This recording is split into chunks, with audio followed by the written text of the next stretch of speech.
ఆత్మశక్తి ఎపిసోడ్ 6 శీర్షిక క్షమ అత్యున్నత ఆత్మశక్తి ఉపశీర్షిక క్షమించడంలో ఓటమి కాదు విముక్తి ఉంది. క్షమ అంటే ఏమిటి? మరచిపోవడమా? బలహీనత? తప్పు చేసిన వాడిని సమర్థించడమా? కాదు. క్షమ అంటే నీ హృదయాన్ని భారం నుంచి విముక్తం చేయడం. మనం ఎందుకు క్షమించలేకపోతాం? మనకు బాధ కలిగినప్పుడు మన మనస్సు చెబుతుంది, ఇది అన్యాయం, ఇది మరిచిపోలేను, క్షమిస్తే వాళ్లు గెలిచినట్టే. అసలు నిజం, క్షమించకపోవడం వల్ల బాధ వాళ్లలో కాదు, మనలోనే ఉంటుంది. క్షమించకపోవడం భారంగా మారుతుంది. పాత గాయాలు మనతో పాటూ నడుస్తుంటాయి.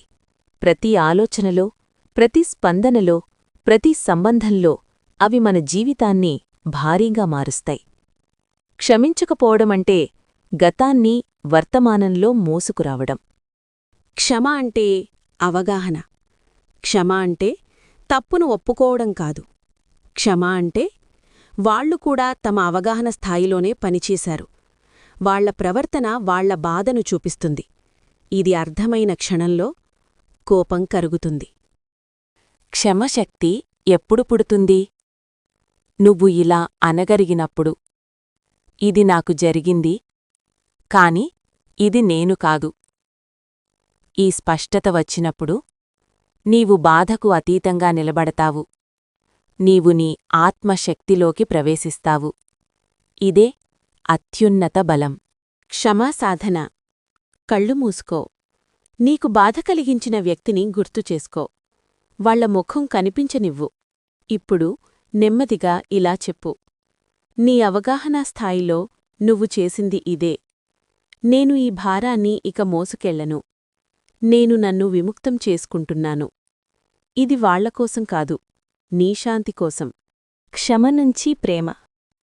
క్షమ వచ్చిన చోట మనస్సు తేలికవుతుంది. హృదయం విశాలమవుతుంది. జీవితం మళ్లీ ప్రవహిస్తుంది. అప్పుడు ప్రేమ సహజంగా పుడుతుంది. అది బలవంతం కాదు, అది ఫలితం. ముగింపు.